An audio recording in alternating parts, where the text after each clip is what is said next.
साधना मार्ग में सफल होने के लिए हमें दो शर्त की परम आवश्यकता है।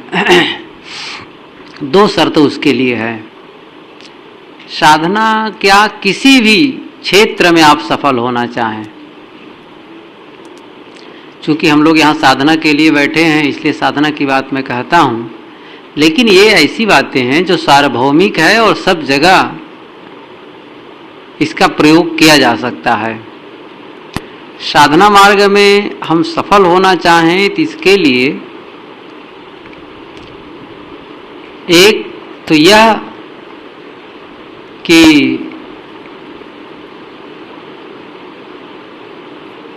लौटे ना और दूसरा रुके ना। इन दोनों बातों पर अमल कोई कर ले तो वो धीरे धीरे भी यदि चलेगा तो भी पहुंचेगा। यद्वा तद्वा तदुच्छत्ति पुरुषार्थः। सांख्य दर्शन में आया है कि यद्वा तद्वा मतलब जिस किसी प्रकार, तदुच्छत्ति पुरुषार्थः उच्छिन्न कर देना विकारों को, ये पुरुषार्थ है। पुरुष का अर्थ, पुरुष का प्रयोजन। यद्वा तद्वा तदुच्छत्ति पुरुषार्थः, पुरुषार्थ पुरुष का प्रयोजन क्या है? विकारों को उच्छिन्न कर देना। अब वो जिस किसी प्रकार हो। वैसे सद्गुरु श्री राम रहस साहेब जी ने भी इसी ढंग से कहा है कि जेहि विधि काज जीव के होई, लाज मिटाय करे पुण्य सोई। जेहि विधि, जिस विधि से काज जीव के होई, जीव का कल्याण जिस विधि से हो वह करना चाहिए लज्जा मिटा करके।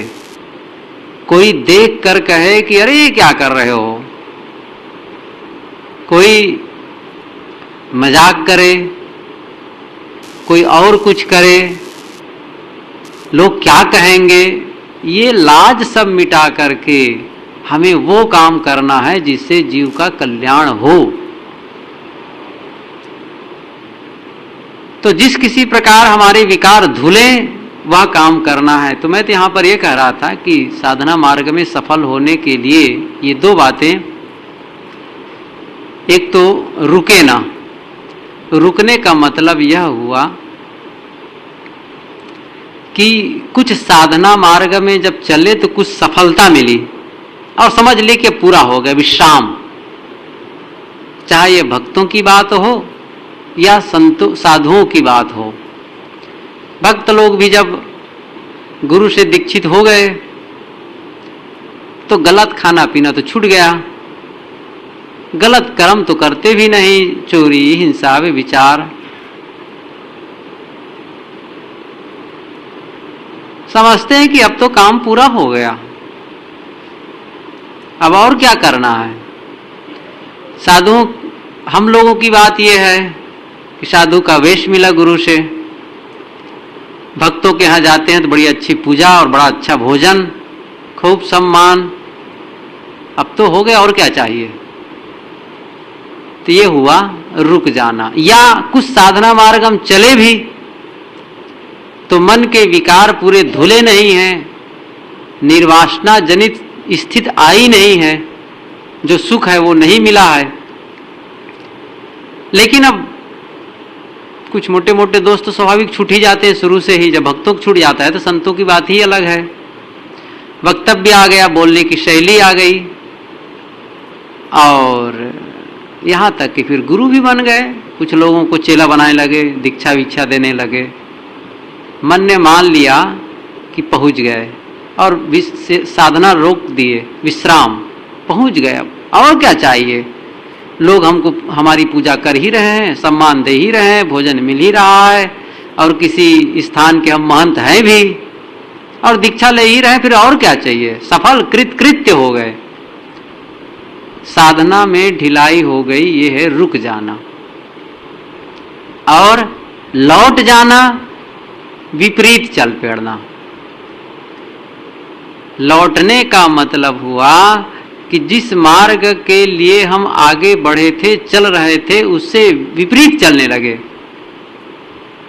यह लौटना, जैसे हमने मन में माना कि हम ब्रह्मचर्य पालन करेंगे, ब्रह्मचर्य को छीन कर दिए, उल्टा हो गया। बीड़ी तंबाकू गांजा भांग पिएंगे, खाएंगे नहीं। अब साधु की संगत छूट गई और उसी में फिर बीड़ी पीने लग गए, और गुटखा आजकल जो है उसे खाने लग गए, गलत लोगों के साथ बैठने लग गए। क्या होगा? यह है उल्टा चलना, उलट गए। जिस मार्ग से हम बढ़ रहे थे उस मार्ग को छोड़ देना, रुक जाना और उसके विपरीत चलना, ये दोनों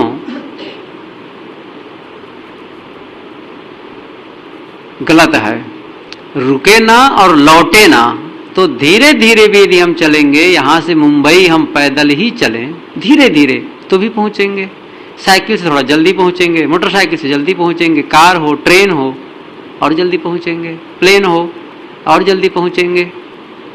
तीव्र संवेगा नाम आसन्ना, ये भी योग दर्शन का एक सूत्र है। बड़े छोटे छोटे सूत्र हैं योग दर्शन में और बड़ा बड़ा रोचक है। आप लोगों से निवेदन है कि साधना में आप लोग प्रेम तो है ही, तभी यहाँ तक आए हैं, तो उस पुस्तक को जरूर पढ़िए, योग दर्शन पर भाष्य। वैसे एक और अच्छी पुस्तक गुरुजी की निकल चुकी है, तथागत बुद्ध क्या कहते हैं, धम्म पदम पर भाष्य, उसके भी सूत्र बहुत सुंदर सुंदर हैं। ख्याल आ जाएगा कभी उस पर एक आध सूत्र पर कहूँगा, एक आध गाथा पर।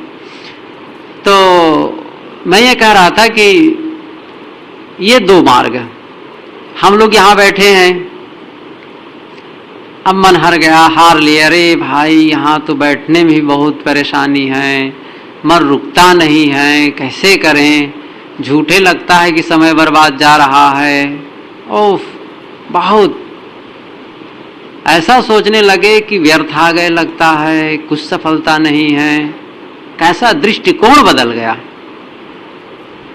दृष्टिकोण के अंतर होने पर बड़ा अंतर हो जाता है। अब मेहनत करना छोड़ ही दिए, वहां गए, कैसे जी क्यों आ गए लौट करके, अरे भाई वहां गए तो लगता नहीं था मन, और बैठे बैठे भी थकावट आती थी, और भोजन पानी भी देखो तो न तेल न मिर्चा न नमक, उबाल के दे देते थे, खाने का मन नहीं, बैठने का मन नहीं। तो साथी ने कहा, अरे इसीलिए कहता था मैं नहीं जाना है, कहा के और गए, बड़े धार्मिक बने थे, ध्यानी हुआ है ना, मजा आया। और फिर कहने लगे।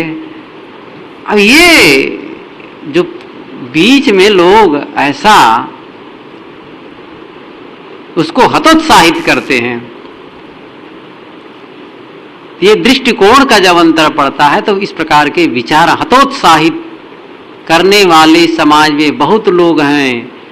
कहा जाता है शल्य, महाभारत के समय की घटना याद करिए, शल्य कर्ण का सारथी हो गया, पूरे पांडवों के जो सेना थी उसमें खलबली मच गई। कृष्ण बहुत समझते थे इस चीज को, श्री कृष्ण कहा कि कर्ण यूं ही बहुत बलवान, बड़े वीर, और उसका शल्य कहीं सारथी हो गया तब तो वो दुर्जय हो गया, अपराजय, उसको जीतना बहुत मुश्किल है। लेकिन बड़े कूटनीतिज्ञ थे कृष्ण भगवान, पहुंच गए उनके खेमे में शल्य के, अकेले में रात में, कहे कि आप कर्ण के सारथी बने रहिए, ठीक है आप बने ही हैं तो उसको रोका नहीं है, लेकिन एक काम मेरा करिए। कि ठीक है बताइए क्या काम है।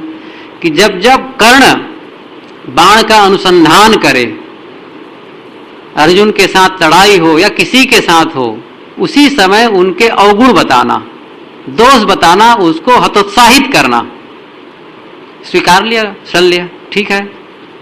अब जब लड़ाई होती थी तो बाण खींचता था, अब बहुत तेज, तो मानना पड़ेगा कर्ण को। अब कोई देखे, जानते हैं सब लोग, महाभारत तो सब देखे हैं। तो जैसे वो बाण का अनुसंधान करता, अपने उस पर धनुष पर रखता और खींचता उसका अपना ढंग, तो कहते अरे ये क्या बाण का अनुसंधान कर रहे हो, ये क्या बाण चला रहे हो, देखो अर्जुन को कैसा चलाता है।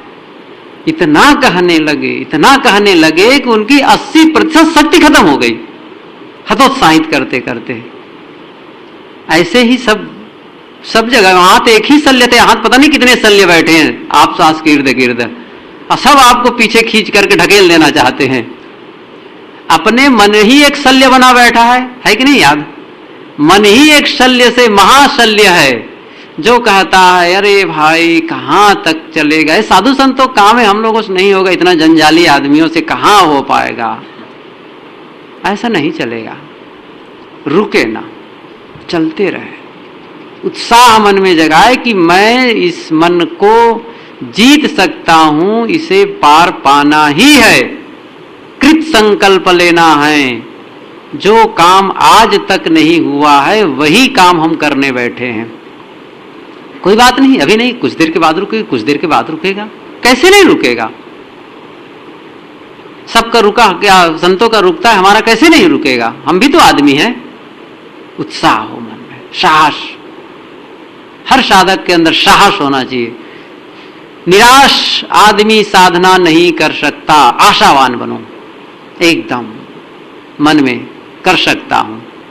मोटे आदमी को जरूरी थोड़े कि वो साहस वाला हो, दुबला भी साहसी हो जाता है। मन की बात है, मन बलवान हो, प्रौढ़ कि मुझे यह काम करना ही है। तो साधना मार्ग में जब चले तो रुक न जाए कि हो गया, यहां तक के जब मंजिल प्राप्त हो जाती है उसके बाद भी गुरुजी कह नहीं रहे थे, शुरुदिन ही कहे होंगे, आप लोग यदि ख्याल किए होंगे तो याद होना चाहिए कि मैं देखा अपने मन को, कैसे कैसे मन की स्थिति आई और कौन स्थिति अब है, ये सब का मुझे अनुभव है, और अभी ढिलाई कर दूं तो फिर वही राग के विचार आने लगेंगे। पूर्ण प्राप्त पुरुष के ये वचन कि अभी ढिलाई कर दूं तो फिर वही ढिलाई, फिर वही राग के संस्कार आने लग जाएंगे। इसलिए वो चूड़ी कसते रहते हैं हर समय।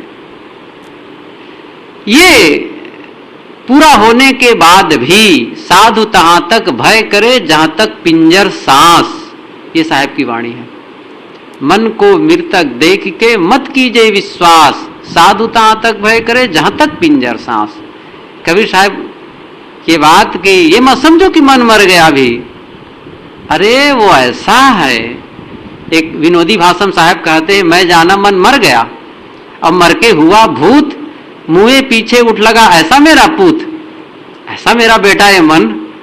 बड़ा मजाक, कबीर साहब की भाषा को पढ़ो, वाणी को, तो मजाक करते हैं, कभी तमाचा से मारते हैं, कभी पुचकारते हैं, कभी दुलारते हैं, कभी कुछ, अरे सब, कभी चिकोटी काटेंगे, कभी गुदगुदाएंगे, हंसाएंगे, रुलाएंगे, हर प्रकार की उनके विचार इतना बढ़िया है।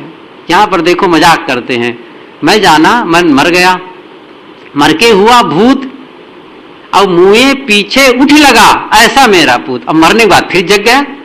ये मन ही ऐसा है जो मरने के बाद फिर जग जाता है, फिर उठ जाता है। बड़ा विषधर है। लोग सांप को मारते हैं, इधर तो पता नहीं है, और मार के उसको जला देते हैं। लोगों की ये मान्यता है कि हवा पी करके जी जाता है, इसलिए इसको जलाओ। ये मन ऐसा है जिसको 1000 बार जलाओ लेकिन वो फिर रहता है। क्यों रहता है? क्योंकि मन को पूरा समाप्त नहीं किया जा सकता है।